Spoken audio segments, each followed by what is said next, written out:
سورہ طٰہٰ آیت نمبر 55۔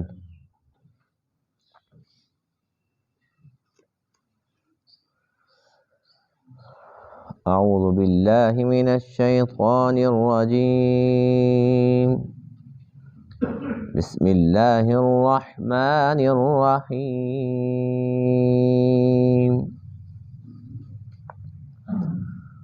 وَلَقَدْ أَرَيْنَاهُ آيَاتِنَا كُلَّهَا فَكَذَّبَ وَأَبَى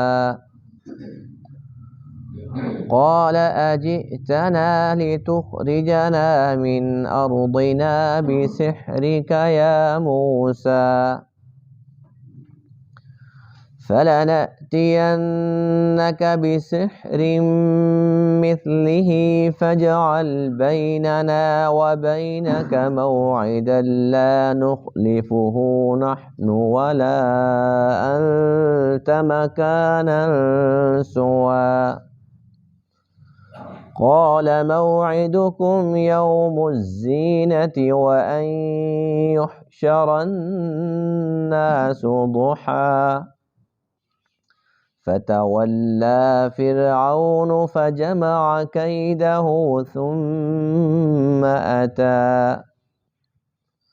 قَالَ لَهُم مُوسَى وَيْلَكُمْ لَا تَفْتَرُوا عَلَى اللَّهِ كَذِبًا فَيُسْحِتَكُم بِعَذَابٍ وَقَدْ خَابَ مَنِ افْتَرَى فَتَنَازَعُوا أَمْرَهُم بَيْنَهُمْ وَأَسَرُّوا النَّجْوَىٰ قَالُوا إِنْ هَٰذَانِ لَسَاحِرَانِ يُرِيدَانِ أَن يُخْرِجَاكُم مِّنْ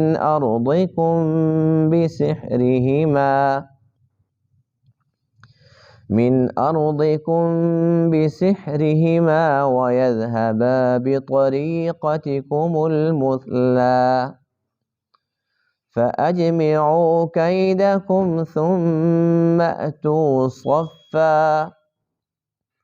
وَقَدْ أَفْلَحَ الْيَوْمَ مَنِ اسْتَعْلَىٰ۔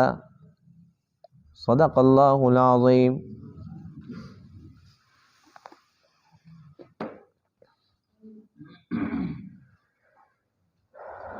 آج کے درس میں ان آیات کریمہ میں فرعون کی ہٹ درمی کا تذکرہ ہے۔ جب حضرت موسیٰ علیہ السلام نے فرعون کے ساتھ بات چیت کی تو اس نے یہ پوچھا کہ یہ بتاؤ تم جو بار بار کہتے ہو کہ تیرے رب نے مجھے بھیجا ہے، وہ رب ہے کون؟ حضرت موسیٰ علیہ السلام نے اللہ تعالیٰ کا تعارف کروایا کہ ہر ایک چیز کا خالق اللہ، ہر چیز کا مالک اللہ۔ اللہ تعالیٰ کی قدرت کی چند ایک نشانیاں گنوائی، اور اس کے بعد اللہ تعالیٰ نے جو آپ کو معجزات عطا فرمائے تھے، عصا، ید بیضاء، اللہ تعالیٰ کی وہ نشانیاں بھی دکھائی۔ اس تمام کے باوجود فرعون پر ذرہ برابر بھی اثر نہ ہوا اور اس نے صاف صاف انکار کر دیا۔ نہ صرف یہ کہ انکار کر دیا بلکہ دو بہتان کھڑے کر دیے۔ ایک یہ کہ یہ کوئی معجزہ نہیں ہے، کوئی اللہ تعالیٰ کی قدرت کی نشانی نہیں ہے، یہ ایک جادو ہے۔ لاٹھی کو پھینکتے ہو تو وہ سانپ بن جاتی ہے، ہاتھ کو بغل کے اندر ڈالتے ہو نکالتے ہو تو وہ روشن ہو جاتا ہے، یہ ایک جادو ہے۔ دوسرا الزام اس نے یہ عائد کر دیا کہ موسیٰ اور ہارون یہ چاہتے ہیں کہ ہماری زمین سے ہمیں بے دخل کر دیں، اور اس نے تمام لوگوں کو یہ اپنا پیغام پہنچا دیا کہ موسیٰ ہارون کا مشن یہ ہے کہ تمہیں تمہارے گھروں سے نکال دے، تمہیں بے گھر کر دے، اپنی جائیدادوں سے بے دخل کر دے، یہ ان کا منصوبہ ہے۔ اور کہنے لگا کہ بس اب ہم اس کا منصوبہ نہیں چلنے دیں گے۔ یہ بات چیت ہوتی رہی۔ جب اس نے یہ الزام لگایا کہ ایک تو تم ہمیں ہمارے گھروں سے نکالنا چاہتے ہو، دوسرا یہ کہ یہ سارا کا سارا جادو ہے، تو اس پر حضرت موسیٰ علیہ السلام نے انہیں بڑا سمجھایا کہ ہمارا ایسا کوئی منصوبہ نہیں ہے، ہمارا مقصد فقط یہ ہے کہ اللہ کے بندے اللہ کی بندگی پر آ جائیں اور اللہ تعالیٰ کے جتنے بھی بندے ہیں اس کی وحدانیت پر ایمان لانے والے بن جائیں، اور یہ کہ میرے اوپر میرے بھائی ہارون پر ایمان لانے والے بن جائیں۔ ہمارا تو یہ منصوبہ ہے اور کوئی منصوبہ نہیں ہے۔ فرعون کہنے لگے کوئی بات نہیں ہے، میں نے تمہارا جادو بھی دیکھ لیا، اب ہم اس جیسا یا ہم اس کے مقابلے کا جادو ہم بھی لے کر آئیں گے۔ تو اس پر موسیٰ علیہ السلام نے فرمایا کہ کوئی بات نہیں ہے، ایسا کرتے ہیں کہ اس کے لیے پھر ایک دن متعین کر دو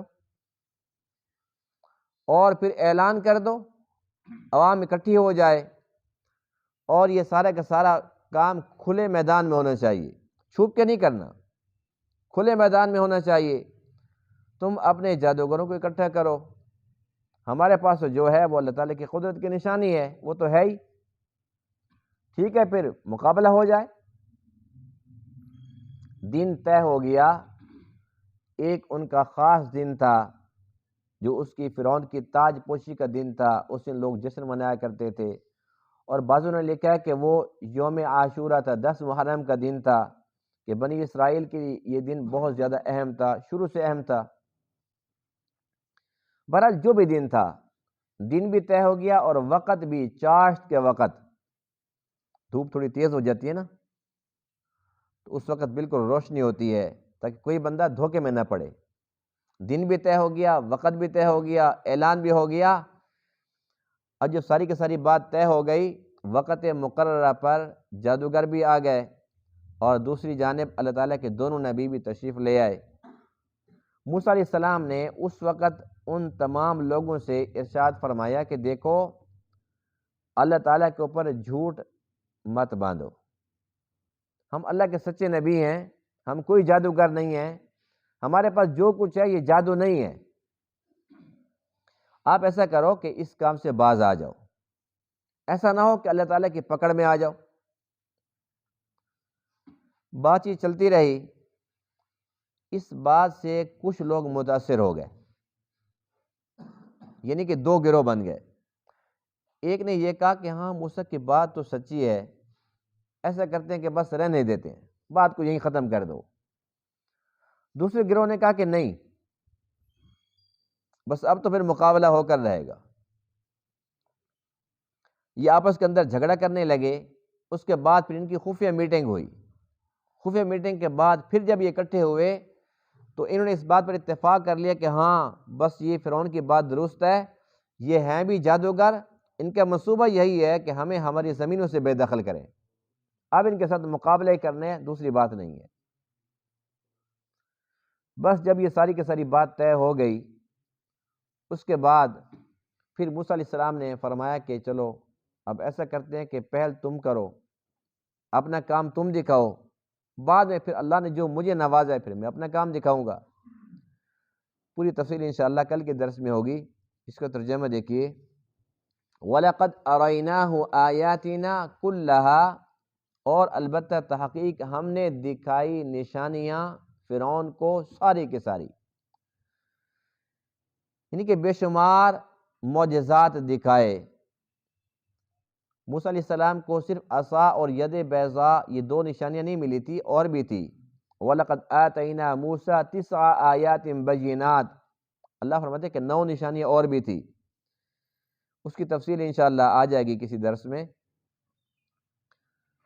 تو ساری کی ساری نشانیاں دیکھنے کے بعد فَكَذَّبَ، اس نے جھٹلا دیا، وَأَبَى، اور انکار کر دیا، کہتے میں نہیں مانتا۔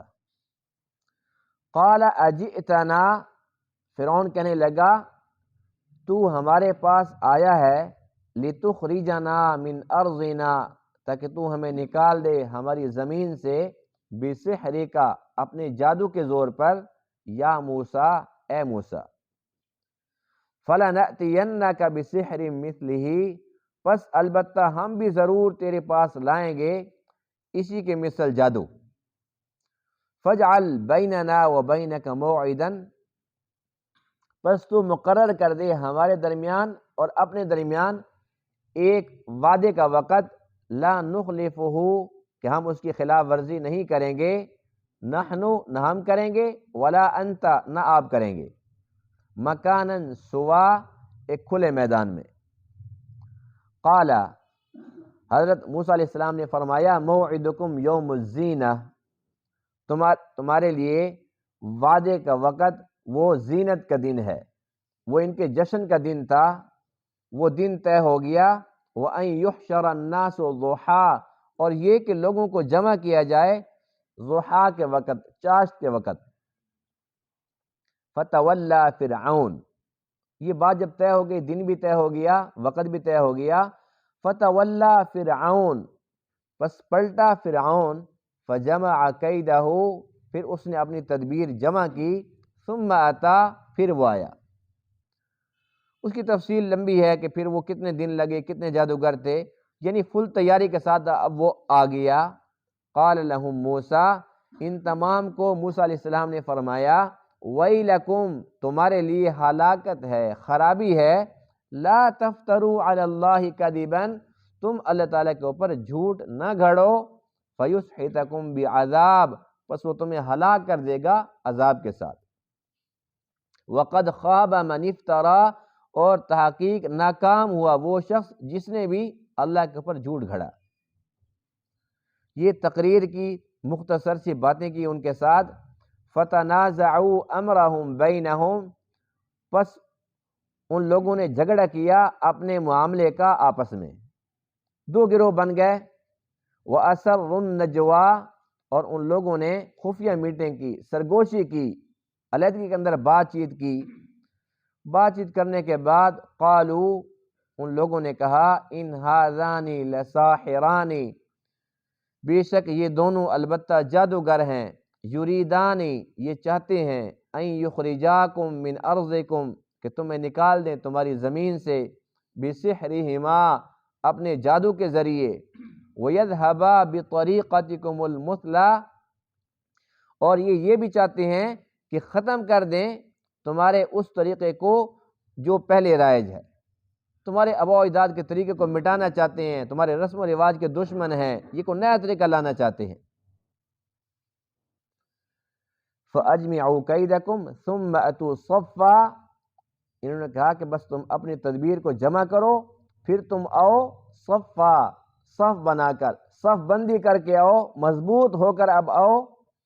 وَقَدْ أَفْلَحَ الْيَوْمَ مَنِ اسْتَعْلَىٰ، اور تحقیق کامیاب ہوگا آج کے دن وہ شخص جو بلند ہوگا، یعنی کہ جو جیت جائے گا وہ کامیاب ہوگا۔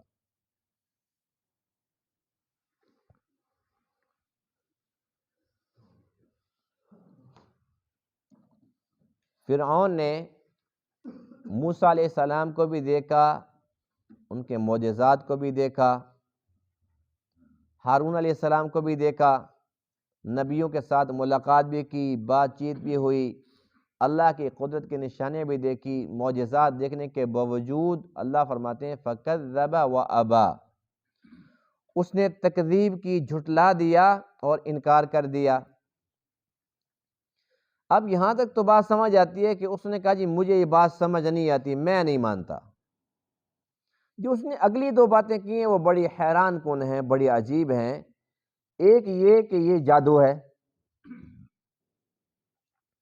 اگر بات یہیں تک ہوتی تو چلو یہ بات بھی سمجھ آتی تھی کہ وہ دور ہی جادو کا تھا، اس دور کے اندر بڑے بڑے جادوگر بھی تھے، جادو کا چرچا بھی تھا، جادوگروں کو بڑا پروٹوکول بھی ملتا تھا، وہ ساری باتیں بھی سمجھ آتی ہیں کہ وہ یعنی کہ پرکھ نہیں سکا، پہچان نہیں کر پایا کہ یہ واقعی معجزہ ہے یا یہ جادو ہے۔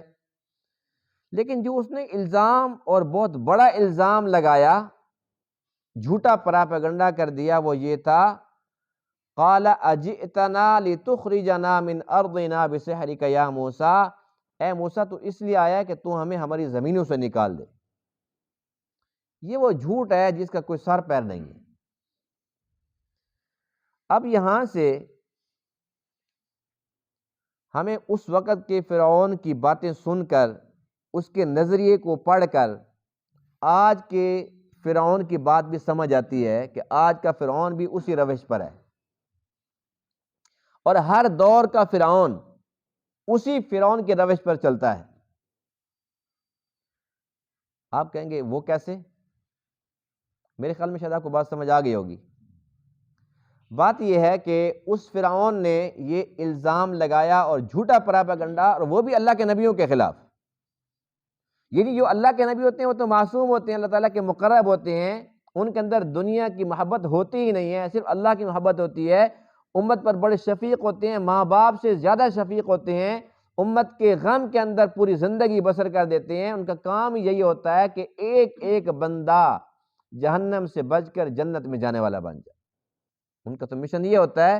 اور ہر نبی نے جب اللہ کا پیغام لوگوں کو پہنچایا تو ساتھ یہ بھی کہا لا اسألکم علیہ اجرا، اس پر میں تم سے کوئی اجر نہیں مانگتا، اجرت نہیں مانگتے، مزدوری نہیں مانگتے، بے لوث لوگوں کے نفع کی بات بتاتے ہیں، اور لوگ پھر سمجھتے نہیں ہیں۔ تو فرعون نے الزام یہ عائد کر دیا کہ یہ تو بڑا چکر ہے، یہ تو معجزہ نہیں ہے، یہ تو جادو ہے، موسیٰ نے بھی جادو سیکھ لیا، اب جادو کے زور پر تمہیں تمہارے گھروں سے نکالنا چاہتا ہے۔ اب عوام کو بے وقوف بنایا اس نے۔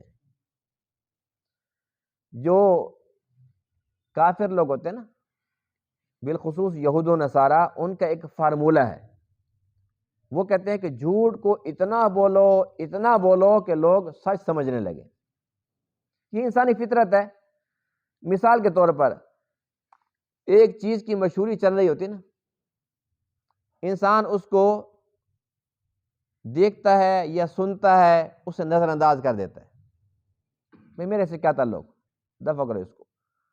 دوسری بار جب پھر وہی چیز سامنے آتی ہے تو پھر بھی اس کو نظر انداز کرتا ہے، 2 دفعہ 3 دفعہ 4 دفعہ 10 دفعہ، بالآخر ایک بار ایسا ہوتا ہے کہ انسان سنتا ہے کہ کہہ کیا رہے ہیں۔ پھر ایک بار جب سنتا ہے تو تھوڑی سی دل دماغ میں اسی جگہ بن جاتی ہے، تھوڑا سا اسے متاثر ہو جاتا ہے۔ اس کے بعد پھر جب وہ سنتا ہے، سنتے سنتے سنتے اس کا یقین ایسے بن جاتا ہے جیسے قرآن پر بننا چاہیے۔ بات چھوٹی سی ہوتی ہے، سچی ہو یا جھوٹی وہ ایک الگ بات ہے۔ جھوٹ کو اتنا بولو کہ اس کو لوگ سچ سمجھنے لگیں، وہ بات اپنی جگہ پر ہے، لیکن سچ بھی ہو، لیکن اس کے اندر اگر ایک رتی کا رزلٹ ہو تو اس کو رتی کے بجائے ایک من شو کرنا۔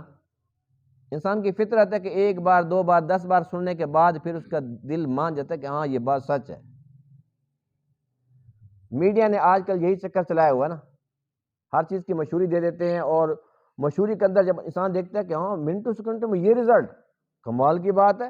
یعنی کہ ایک میں مثال دے رہا ہوں کہ اگر درد کے لیے اگر کوئی دوائی بنی ہے تو مشہوری میں یہ دکھاتے ہیں کہ بس وہ لگایا تو فوراً اس کے اندر سے جراثیم نکل کے جا رہے ہیں، پٹے بالکل 0 میٹر ہو گئے ہیں اور درد بالکل ختم، بندہ چھلانگے مارے پہاڑوں سے۔ تو بندہ کہتے ہیں جی اتنا تو رزلٹ ہے نا۔ پھر انسان سوچتا ہے کہ اس کا ذرا نام دیکھو، نام کیا ہے۔ جب وہ لے کے آتے ہیں تو وہ 10 ڈبیاں بھی ختم کر دے تو ٹانگ کہتی مجھے تو پتہ نہیں کیا چیز ہے۔ یعنی دکھایا کچھ ہے، ہوتا کیا ہے۔ ایک گولی کھاتے ہیں تو اس کا انسان ہوا میں اڑنا شروع کر دیتا ہے، اور ایسے تیز اڑتا ہے کہ پرندے پریشان ہوتے ہیں کہ یہ کیا انسان اڑ رہا ہے آج۔ لیکن گھر میں لے آؤ 100 گولی کھا لو تو انسان زمین سے بیک وقت 2 پاؤں نہیں اٹھا سکتا ہے۔ تو یہ ایک فراڈ ہے، آنکھوں کا دھوکہ ہے۔ میڈیا سوشل میڈیا میں جو جھوٹ ہے اس کی کوئی انتہا نہیں ہے۔ لیکن جو مقصودی بات میں عرض کرنا چاہتا ہوں کہ ایک پراپیگنڈا ایک مستقل فن ہے۔ ایک بات کو بولتے رہو، بے شک جھوٹی ہے لیکن بولتے رہو، چھوڑنا نہیں ہے، پھر لوگ اس سے متاثر ہو جاتے ہیں۔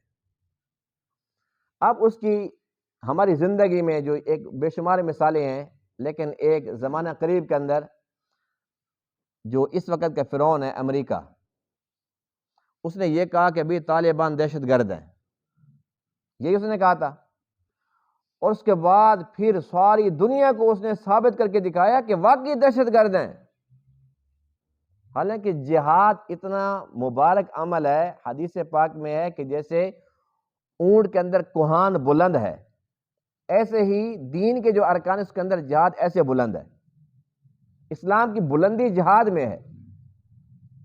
لیکن آج کون سی مسجد ہے جہاں پر جہاد کے اوپر کوئی بیان ہوتا ہو، کوئی بات ہوتی ہو، اللہ ماشاء اللہ سنانے والی بھی ڈر گیا اور سننے والے بھی ڈر گئے.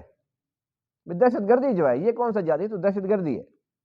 ذہن بن گیا سب کا، ایک ذہن بنا دیا کہ جو داڑھی والے ہیں یہ بڑے خطرناک ہے، یہ ملا دہشت گرد، یہ دنیا پہ قبضہ کر لے گا، ایٹم بم پہ قبضہ کر لے گا، اس کے ہاتھ میں آ گیا تو دنیا کو ایک منٹ کے اندر فنا کر دے گا.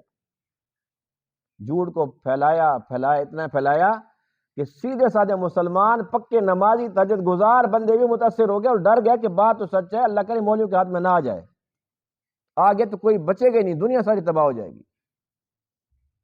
ایسی بات ہے یا نہیں ہے جی؟ اور ڈرو نہیں، کوئی نہیں پکڑتا آپ کو، آپ پریشان نہ ہو، انشاءاللہ کوئی بھی نہیں پکڑتا. وہ اللہ تعالیٰ اوپر سے دیکھ رہا ہے، الحمدللہ اللہ ہمارے ساتھ ہے. ہم کون سی جھوٹ کی بات کر رہے ہیں، تو سچی بات کر رہے ہیں. ایسی بات ہے نا. اب ہوا کیا، پہلے ذہن بنایا، ذہن بنا کے اس کے بعد پھر کیا کیا کہ ان کے اوپر اٹیک کر لیا، بمباری کرتے رہے.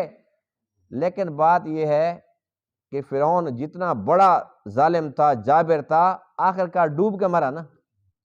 فتح تو موسیٰ کو ہی ملی ہے، اللہ تعالیٰ کا قانون تو پھر وہی ہے. تو اس فرعون نے بڑا زور لگایا کہ دہشت گرد ہیں، ساری دنیا کی فوجوں کو اکٹھا کر دیا، اربوں خربوں ڈالر لگا دیے، نتیجہ صفر. لیکن اس نے کیا کہا تھا کہ اگر یہ مضبوط ہو گئے، مستحکم ہو گئے، تو پھر اس کے بعد یہ آگے بڑھیں گے، پھر دوسرا تیسرا ملک. یہ کہتے ہیں اسلام میں سرحد نہیں ہے، یہ تو ہمارے سر پر بھی آ جائیں گے، دنیا کے اوپر قبضہ جما لیں گے. حالانکہ ایسی بات نہیں تھی، وہ بیچارے اپنے ملک کے اندر محدود تھے، اپنا کام کر رہے تھے وہ، اور کچھ بھی نہیں کر رہے تھے. مقصد یہ تھا، ان کو تکلیف کیا تھی کہ دنیا کے اندر ایک ایسا خطہ تو ہے جہاں پر 100% اسلامی حکومت ہے، وہ ان کو برداشت نہیں ہو رہی تھی. وہاں پر عدالتی نظام ایسا تھا کہ وہاں پر یہ صدیوں بعد انصاف نہیں ملتا تھا، ہفتوں کے اندر انصاف مل جاتا تھا، ہفتوں کے اندر، مہینوں کے اندر انصاف مل جاتا تھا، فیصلے ہو جاتے تھے، ہوتے بھی درست تھے، کوئی رشوت نہیں تھی، کوئی چوری نہیں تھی، کچھ بھی نہیں تھا، بالکل امن ہو گیا تھا. ان لوگوں نے کیا کیا کہ وہاں پر اٹیک کر دیا اور لوگوں کو کیا ڈرایا کہ یہ تمہیں کھا جائیں گے، تمہاری وجہ سے ہم تو نکلے ہیں، ہمارا احسان ہے تمہارے اوپر. اب وہی بات یہ فرعون کہتا ہے، قال اجئتنا لتخرجنا من ارضنا بسحرک یا موسیٰ، اے موسیٰ تو اس لیے آیا کہ تو ہمیں ہماری زمینوں سے نکالنا چاہتا ہے. موسیٰ علیہ السلام کو خواب بھی نہیں آیا تھا کہ ان کو میں زمینوں سے بے دخل کروں. انہیں کیا ضرورت پیش آ گئی تھی، اپنی زمینوں کے اندر رہو. کسی نبی نے یہ نہیں کہا کہ تم اپنا گھر خالی کر دو، یہاں سے دفع ہو جاؤ، جنگل میں چلے جاؤ. ہر ایک نے یہ کہا کہ یہیں رہتے ہوئے اللہ تعالیٰ کو وحدہ لا شریک مانو. بات تو یہ تھی کہ اپنا عقیدہ درست کر لو. کسی نے یہ نہیں کہا کہ تم سارا کچھ مجھے دے دو، تمہاری دولت اب آج کے بعد میری ہو گئی ہے. کسی نے 1 روپیہ بھی نہیں مانگا. تو یہ ایک جھوٹ ہوتا ہے جو ہر دور کا فرعون بولتا ہے، اور وہ مکر کرتا ہے، وہ دجل کرتا ہے، دھوکے کے ساتھ لوگوں کو ورغلاتا ہے. اور اسی میڈیا اور سوشل میڈیا نے عوام کو ایسا یرغمال بنایا ہوا ہے کہ اس وقت ہم مسلمان جو ماشاءاللہ نمازی ہیں، بے نمازیوں کے سے تو گلے کیا، نمازی ہیں، یعنی کہ مولوی وہ ہمارے بچے کے کان میں اذان پڑھے، ماشاءاللہ بہت اچھے ہیں مولانا صاحب بہت اچھے ہیں ماشاءاللہ. اچھا نکاح کا وقت ہے، مولانا صاحب آپ تشریف لائیں جی، آپ نے نکاح پڑھانا ہے، بہت ادب و احترام ہے. اس کے بعد کو مر جائے، مولانا صاحب نے جنازہ پڑھانا ہے جی، بڑا احسان ہے آپ کا. یعنی کہ بچہ پیدا ہوا، اس کے نکاح تک، اس کے جنازے تک کون کام آیا؟ مولوی. اگر مولوی صاحب اگر الیکشن میں کھڑے ہو جائیں کہ مجھے ووٹ دو، کہتے یار تو نمازیں پڑھا، تیرا کیا کام ہے ووٹوں سے؟ اب مولوی کیا کام ہے سیاست سے؟ اللہ کے نبی نے سیاست کی تھی کہ نہیں کی تھی؟ کی تھی، پکی بات ہے. جب اللہ کے نبی نے سیاست کی تھی تو اللہ کے نبی نے فرمایا العلماء ورثۃ الانبیاء، کہ یہ جو علماء ہیں یہ انبیاء کے وارث ہیں.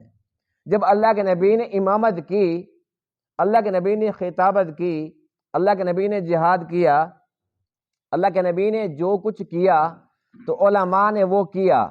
علماء یہ سب کچھ کرتے رہیں، ہاں جی کیوں نہیں، نبیوں والا کام ہے، کریں آپ، اچھی بات ہے. لیکن اگر سیاست کرتے ہیں کہ ہمارے نبی نے کی، تو کہتے ہیں یہ نہ کرو. اور جتنے لوگ ہاتھ چوم رہے ہوتے ہیں نا جی ماشاءاللہ، جی آپ کو دیکھ کے بڑا دل خوش ہو جاتا ہے، بڑی محبت کا اظہار ہوتا ہے. لیکن ووٹ کے وقت ایسے موت پڑ جاتی ہے جیسے نعوذ باللہ کہ اس نے تمہارے 10 قتل کر رکھے ہوں. کہتے یہ ووٹ نہیں دیں گے، ووٹ نہیں دینا. اب یہ تفریق کیوں ہے، کس نے ڈالی ہے؟ یہی یہودیوں کا جو میڈیا، دجالی میڈیا، یہی سوشل میڈیا، اس نے علماء کو بدنام کر دیا کہ مولوی کھا گئے جی، مولوی کھا گئے جی، مولوی نے یوں کر دیا جی، مولوی نے یوں کر دیا. یہ بتاؤ کہ اب تک جب سے پاکستان بنا ہے کتنے سال ہو گئے جی؟ 75 سال ہو گئے ہیں. 75 سال میں کوئی ایک سال ایسا ہے جس کے اندر علماء کی حکومت آئی ہو جی؟ نہیں آئی نا. اب اس وقت جو ملک ہے نزع کے عالم میں ہے کہ نہیں ہے؟ ملک نزع کے عالم کے اندر ہے تو کیا اس کو علماء نے اس مقام تک پہنچایا؟ وہ تو بیچارے آئے ہی نہیں. کس نے پہنچایا؟ جو کالجوں میں پڑھتے تھے، یونیورسٹی میں پڑھتے تھے، انہوں نے پہنچایا. اقتدار تو ان کے ہاتھ میں ہے، علماء کے ہاتھ میں تو آئے ہی نہیں ہے. لیکن پھر بھی گلا علماء سے. علماء نے کیا کیا ملک کے لیے؟ بھئی تم ان کو کونسلر تو برداشت کرتے نہیں ہو، انہیں تم ووٹ تو دیتے نہیں ہو. آج تک نہ تو مولوی کوئی وزیر اعلیٰ بنا ہے، نہ وزیر اعظم بنا ہے، نہ کوئی آرمی چیف بنا ہے. یعنی کون سا عہدے تم نے علماء کو دیے؟ دیا کچھ نہیں. لینے کے لیے صرف ہاتھ نہیں، جھولیاں پھیلا کے بیٹھے ہوئے ہیں جی علماء میں کیا دیتے ہیں، کچھ دیں. الحمدللہ ہم اللہ کا شکر ادا کرتے ہیں کہ علماء کو جو کام آپ لوگوں نے دیا، اللہ نے دیا. الحمدللہ علماء اپنے کام کے اندر 100% کامیاب ہیں. علماء کے پاس مساجد ہیں، مدارس ہیں، خانقاہیں ہیں، دین کے مراکز ہیں. آج تک کوئی ایک ثابت کر دے جی فلاں مسجد کے اندر جماعت نہیں ہوئی، مولوی نے ہڑتال کر دی جی مجھے تنخواہ دو ورنہ میں نماز نہیں پڑھاتا. ایک بندہ ثابت کر دے، کبھی ایسا ہوا؟ یعنی کہ مسجد مولوی کو دی ہے وہ تو صحیح چلا رہا ہے نا. مولوی کو مدرسہ دیا، حکومت نے پابندی لگائی ان کو امداد نہیں دینی، قربانی کی کھالیں ان کو نہیں دینی، ان کا چندہ بند کر دو. اس کے باوجود اس نے جہاں جہاں سے 4 چرانے اللہ تعالیٰ کے نام پر مانگے، مانگ کر ان بچوں کو مفت کھلایا پلایا پڑھایا. حافظ قاری عالم بنایا کہ نہیں بنایا؟ وہ تو بیچارے اپنے کام کر رہے ہیں. یعنی کہ مولوی اپنے کام کے اندر الحمدللہ اتنے مخلص ہیں کہ اس وقت اللہ تعالیٰ کا شکر ادا کرتے ہیں کہ پوری دنیا سے لوگ پاکستان میں آ رہے ہیں دین سیکھنے کے لیے. آپ ریونڈ جاؤ، جا کر چیک کرو، بڑے بڑے شہروں کے اندر جو ہمارے دینی مدارس ہیں وہاں جا کر چیک کرو. دوسری دنیا کے لوگ ہمارے ملک میں آئے ہوئے ہیں دین کا علم حاصل کرنے کے لیے. اور اس وقت الحمدللہ لاکھوں حافظ قرآن کے پاکستان کے اندر موجود ہیں، اور لاکھوں عالم موجود ہیں، لاکھوں مفتی موجود ہیں. اور یہ ایک عالم ایسا نہیں بن جاتا، 10 سال لگتے ہیں. 10 سال تک وہ مفت میں کھلاتے ہیں، پلاتے ہیں، پہناتے ہیں، پڑھاتے ہیں، سب کچھ اخراجات برداشت کرتے ہیں. حکومت امداد نہیں دیتی، الٹا ٹانگیں کھینچتی ہے. اس کے باوجود اپنا کام کر رہے ہیں الحمدللہ. لیکن جن اداروں کے اندر کالجوں کے لیے، یونیورسٹیوں کے لیے، محکمہ تعلیم، ہر محکمے کے لیے اربوں خربوں کے فنڈ آتے ہیں، لیکن وہاں صورتحال کیا ہے؟ ہر آئے دن احتجاج ہو رہا ہے جی. اساتذہ نکلے ہوئے ہیں، کبھی ڈاکٹر نکلے ہوئے ہیں، تنخواہیں بڑھاؤ، تنخواہیں کم ہو گئی ہیں، تنخواہیں ٹائم پر نہیں مل رہی، ہمارے اسکیل بڑھاؤ، ہماری ترقیاں رکی پڑی ہیں. لیکن مولوی بیچارے کو تو 10-15 ہزار ملتی ہے، الحمدللہ اس کے اندر اپنا نظام چلا لیتا ہے. وہ کیا خیال ہے ویسے؟ ایک مولوی سب سے کم تنخواہ رکھتا ہے نا، سب سے کم تنخواہ والا اسی تنخواہ کے اندر بجٹ بنا کے گھر کا نظام چلا سکتا ہے. اگر ملک کا خزانہ اس مولوی کو دے دیا جائے چلائے گا کہ نہیں چلائے گا؟ لیکن جن کی تنخواہ 2 لاکھ روپے اور وہ کہتے ہیں جی 20 تاریخ کے بعد جی ہم تو کنگلے ہو جاتے ہیں، 2 لاکھ کے اندر گزارا نہیں ہوتا، ان کو خزانہ دے دیا ہے. پھر وہ کہتے ہیں 2 لاکھ کے اندر ہمارا گزارا نہیں تو تنخواہ 8 لاکھ کر دو. غریب کی وہی 500-600 ہے، ان کی 8 لاکھ تنخواہ کر دو. کسی کی تنخواہ 20 لاکھ ہے، 20 لاکھ والا پھر کہتے ہیں جی قرضہ ختم نہیں ہو رہا. جن کا اپنے گھر کا نظام اتنے پیسے سے مہینے کے اندر نہیں چلتا، وہ ملک کا نظام چلا سکتے ہیں؟ عوام کی عقل کے اوپر پٹی بندھی ہوئی. ابھی تک یہ بات سمجھ نہیں آئی کہ مخلص کون ہے ملک کے لیے اور غدار کون ہے. اس لیے اس بات کی ضرورت ہے کہ جو جھوٹا پراپیگنڈا ہے، یہ جو میڈیا، سوشل میڈیا کا جو کچھ یہ چہرہ دکھا رہے ہیں، یہ حقیقت نہیں ہے، یہ دھوکہ ہے، یہ دجل ہے، یہ فریب ہے، یہ مکر ہے، حقیقت وہ نہیں ہے۔ جس طریقے سے فرعون کا یہ دعویٰ، اے موسیٰ تو ہمیں زمینوں سے بے دخل کرنا چاہتا ہے، نکالنا چاہتا ہے، جھوٹ تھا، حقیقت نہیں تھی، حقیقت کچھ اور تھی۔ اس لیے ہمیں چاہیے کم سے کم جو لوگ مساجد کے ساتھ جڑے ہوئے ہیں، مدارس کے ساتھ جڑے ہوئے ہیں، خانقاہوں کے ساتھ جڑے ہوئے ہیں، وہ اپنی سوچ تبدیل کریں، وہ اپنی فکر کو پاک کر لیں۔ کم سے کم ان کو تو یہ بات سمجھ آنی چاہیے کہ ہر دکھ سکھ کے اندر یہ مولوی ہمارے کام آتا ہے۔ کسی مدرسے میں چلے جاؤ، یہ بچے کو داخل کراؤ، بٹھا دیں جی، بیٹھ جاؤ بیٹا، بیٹھ جاؤ، پڑھو نہ۔ اس نے یہ کہا جی اس کو داخلہ فارم لے کے آؤ، پہلے فیس جمع کراؤ، یونیفارم لے کے آؤ، کہتے پڑھو بیٹا بسم اللہ الرحمن الرحیم، داخلہ بھی ہو گیا، پڑھائی بھی شروع ہو گئی۔ کسی ایک اسکول میں لے کر جاؤ، ایسے بچے کو ایسے بٹھا دیں، پھر بتانا یہ فارم ہے اس کا، پہلے کہاں پڑھتا رہا ہے، سرٹیفکیٹ لے کے آؤ، اس کا پہلے ٹیسٹ ہوگا، اس کا تو کچھ بھی نہیں آتا، اس کی ٹیوشن رکھواؤ، اس کی کتابیں تبدیل کرو، یونیفارم لے کر آؤ۔ بندہ کہتے جی تم پڑھا رہے ہو اس کو، کیا کوئی یہ لے کر کوئی نئی چیز ہمیں دو گے؟ یعنی جہاں اتنی مشکلات ہیں، ہم کہتے ہیں یہ وہ ہمارے محسن ہیں، اور جہاں پر سب سے اعلیٰ تعلیم قرآن کی تعلیم ہے، اس کے لیے ہم جاتے ہیں، بچے کا منہ بھی نہیں دھوتے، یہ تکلف بھی نہیں کرتے، بس مولوی صاحب جانے اس کا منہ جانے خود دھلوا لے گا، اور پھر بھی مولوی صاحب سے ناراض ہے۔ اپنی سوچ بدلیں گے کہ نہیں بدلیں گے؟ ایک تو جھوٹا پراپیگنڈا، اس سے ہم متاثر نہ ہوں۔ ہمیشہ کامیاب صرف اور صرف وہی ہوگا، یاد رکھیے، بہت اہم ترین بات عرض کر رہا ہوں، ہمیشہ کامیاب صرف اور صرف وہ انسان ہوگا، وہ مسلمان ہوگا جو مسجد کے ساتھ، مدرسہ کے ساتھ، خانقاہ کے ساتھ، دینی مرکز جڑا ہوا ہے۔ جو اللہ والوں کی صحبت میں بیٹھا ہے، اللہ سے جڑا ہوا ہے، تو وہ کامیاب ہے۔ جو ان سے کٹ گیا تو وہ کٹ گیا، وہ ٹکرے مارتا رہے گا، دھکے کھاتا رہے گا، کبھی کامیاب نہیں ہو سکتا۔ دوسری بات جو اس نے کی، ایک تو یہ والی بات تھی کہ یہ ہمیں اپنے گھروں سے نکالنا چاہتا ہے، اور یہ تمہارا بھی دشمن ہے اور ہمارا بھی دشمن ہے، یعنی کہ اس نے اپنا پورا پورا زور لگایا، اور جو وہ کر سکتا تھا اس نے وہ کیا، لیکن بالآخر لوگوں کو چکر تو دے رہا تھا، لیکن وہ وقت تو آ گیا جب اس کی ساری چکر بازیاں ختم ہو گئی، اللہ نے اس کو گھر بیٹھے رسوا کر دیا۔ تخت بچھایا، تخت پر بیٹھا ہوا تھا، اور یہاں بیٹھ کے بڑی ڈینگیں مار رہا تھا، اور کہنے لگا کہ اب پتہ چلے گا اس کا۔ اللہ نے فرمایا کوئی بات نہیں ہے، تو خود بات طے کر لے۔ بات تو خود اس نے طے کر لی تھی کہ صرف آج کے دن وہ کامیاب ہوگا جو بلند ہوگا، یعنی کہ جو وہ جیت جائے گا۔ اس کے ذہن میں یہ تھا کہ میرے پاس اتنا جاہ و جلال، اتنا بڑا میرا عہدہ، اتنا بڑا منصب، یہ ساری کی ساری میری حکمرانی ہے یہاں پر، تو ظاہر سی بات ہے کہ میں نے جیتنا ہے۔ موسیٰ کے پلے ہے ہی کیا؟ وہ یہ بھول گیا کہ جو اللہ کا ہو جاتا ہے، اللہ اس کا ہو جاتا ہے۔ وہ یہ بھول گیا کہ اللہ کے ہاں منظر کچھ اور ہے۔ ہم یہ سمجھتے ہیں نا جی، جس طریقے سے فلاں بندے کو بڑا پروٹوکول ہے، یہ دنیاوی شان و شوکت ہے، لیکن اللہ نے جو پروٹوکول آخرت کے رکھے ہیں وہ ان لوگوں کے لیے نہیں ہے۔ اللہ نے آخرت میں پروٹوکول اس بندے کے لیے رکھا ہے جس کے اندر تقوی انتہا درجے کا ہوگا، جس کے پاس آخرت کی کرنسی زیادہ ہوگی، اعمال صالحہ زیادہ ہوں گے، آخرت کے اندر پروٹوکول اس بندے کو ملنا ہے۔ اس لیے ہمیں چاہیے کہ ہم اپنی نظر آخرت پر رکھیں۔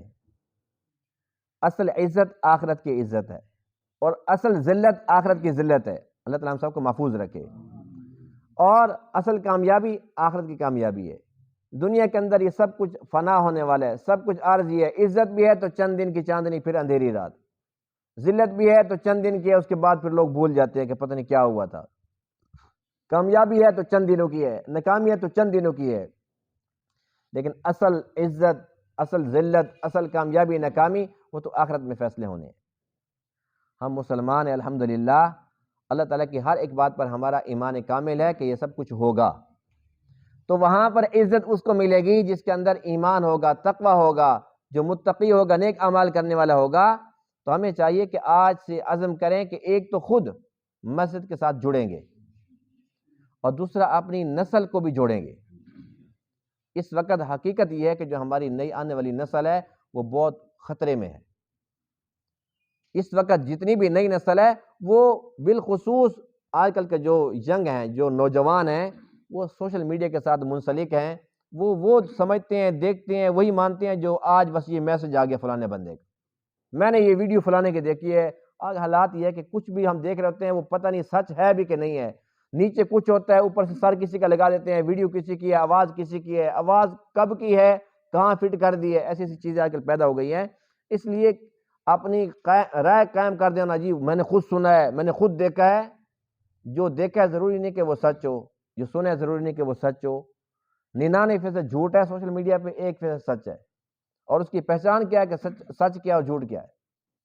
اس لیے وہ جھوٹی باتیں ہیں، سچی بات قرآن کی بات ہے۔ اس میں کیا رکھا ہے؟